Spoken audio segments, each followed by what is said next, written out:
Det är en regnig torsdags eftermiddag i Huskvarna och jag sitter här tillsammans med Björn Strid från Soilwork som nu är ute på en lite kortare Sverige-turné för att promota den senaste plattan The Living Infinite.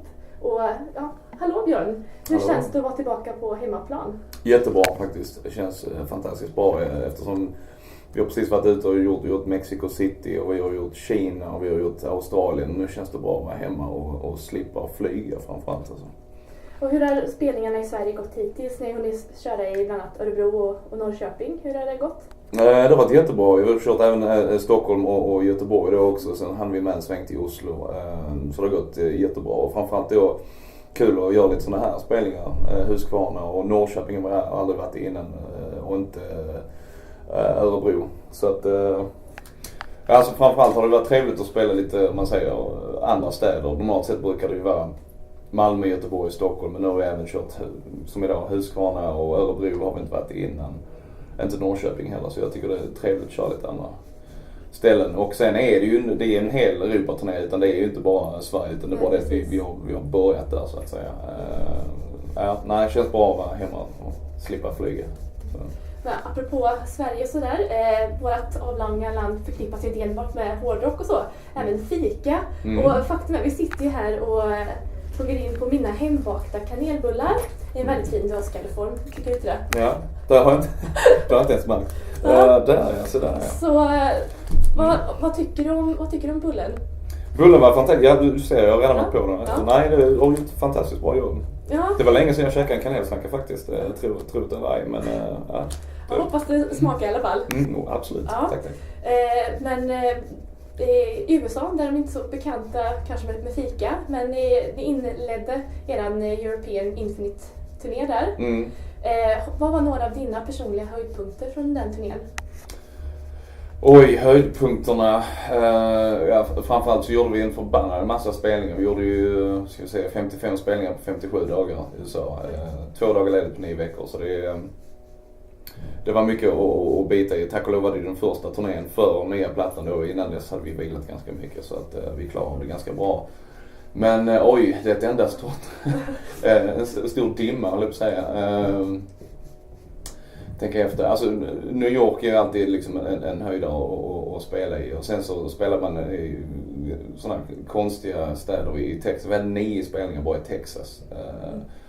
Och det var lite grann som Roadhouse-känsla på det. Det tycker jag är rätt häftigt också.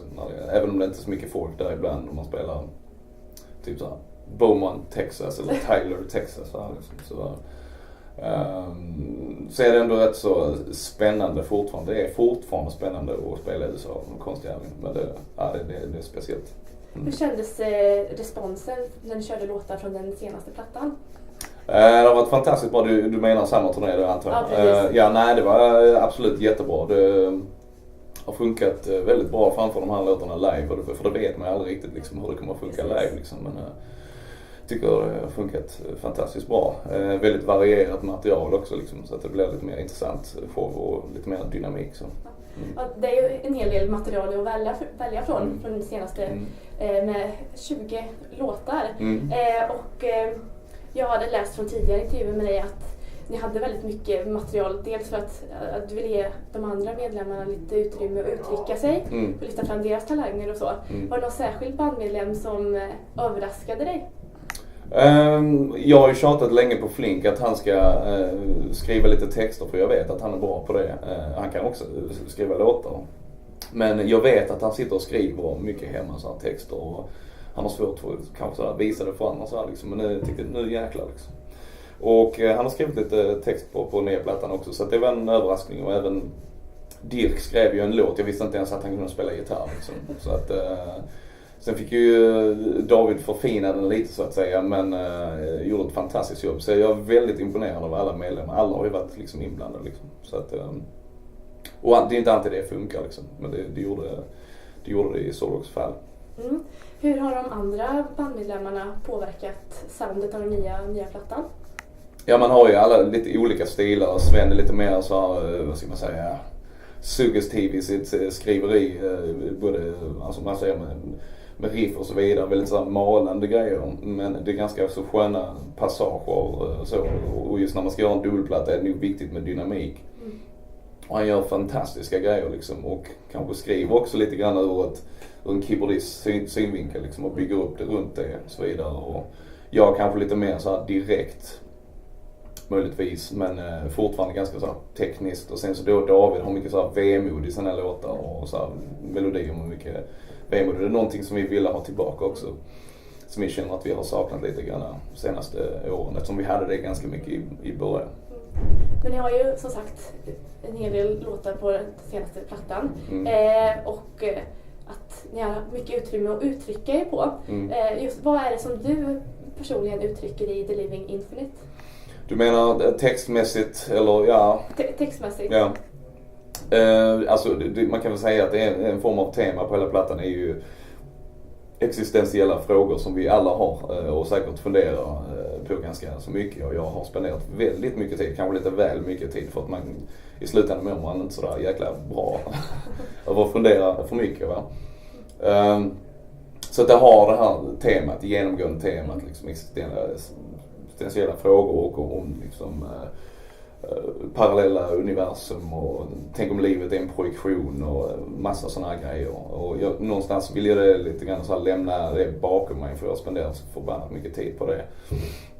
Så det kändes bra att få göra en platta med det, och jag känner liksom att när man väl har satt det på en platta så med text och allting, då kan man lämna lite bakom sig. Det följer med en varenda kväll, men då är det en annan känsla på något sätt. När man tar det till en scen så blir det lite mer fest av det, så att säga. Då behöver man inte ta det så allvarligt längre. Då kanske du glömmer för en stund vad de tuffa frågorna som de låtarna handlar om. Ja, precis. Så att det har väl varit lite så terapiarbeten. Ja. Men utöver att vara aktuell med Soilwork, så har jag ju läst att du har ett nytt projekt, Bear River, med Fredrik Riverin från I Legion. Vad finns det att berätta om det? Inte så mycket, men man kan säga att det hela är ett ganska så stort missförstånd. Det var någon som gick in på den här sidan för att han startade det här bandet lite grann på skämt. För att jag har gjort lite prylar till honom innan, sen startade han liksom, för att han heter Riverin efternamn då, och så jag Björn Bear, och så bara la han ihop det. Och så skulle det vara någon slags så här cover-projekt där vi skulle köra 80-talslåtar i metal-tappning. Men det var mer som ett skämt. Men jag vet inte, han tog det på ganska stort allvar. Så jag fick skriva till dem och säga, du, nu är det ute i pressen. Så att det där är inte så mycket på allvar, utan det får vi ju se vad det blir av det. Så att jag kallar inte det för ett nytt projekt, men dock har jag någonting annat som är lite mer aktuellt, och det är The Night Flight Orchestra. Som är mer 70-tals classic rock, kanske sent 70-tal, tidigt 80-tal.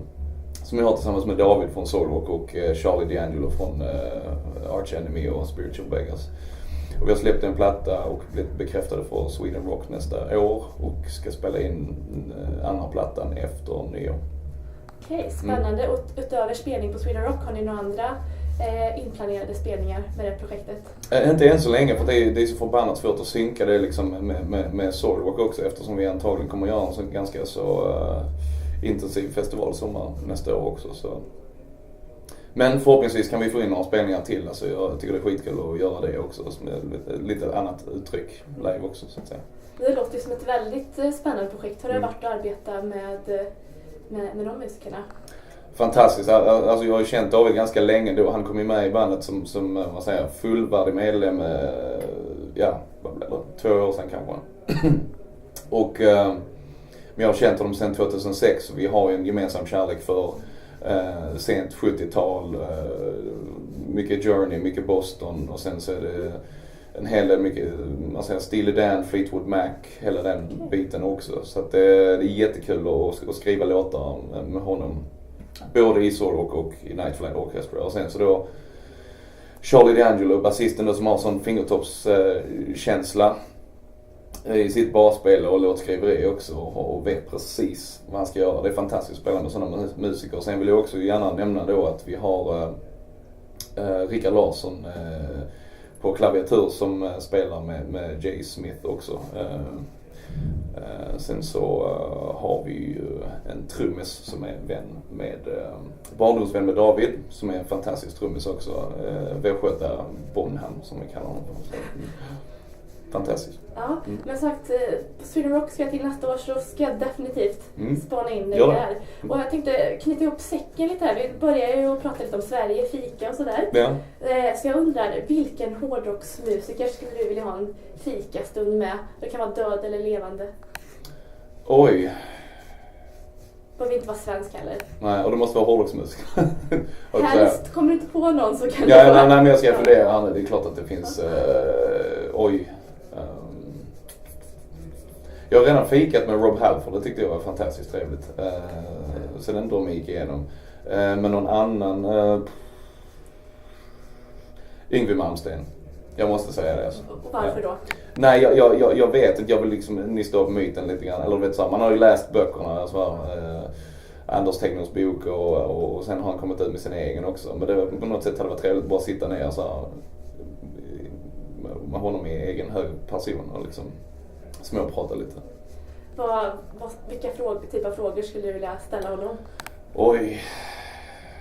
Ja, men det är klart att man kanske ställt lite så här, alla de här grejerna som man har läst i böckerna liksom, om det verkligen är sant och hur mycket som är överdrivet och så vidare liksom. Han är ju ganska high on life fortfarande så, och har alltid varit det, så att det är nog mycket som är sant, men det var ändå kul att få höra historierna från honom personligen så också.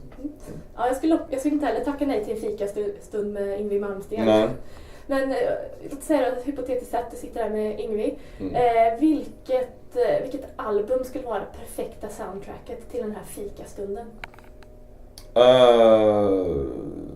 Troligtvis Rising med Rainbow. Tror jag. Ja, det låter som en väldigt fin musik att ha. Man sitter absolut, det kan och smaskar lite på kanelbullar. Men jag får tacka för att du tog ut tid och prata lite med mig här i Huskvarna Folkets Park. För jag ska lycka till ikväll. Tack så mycket.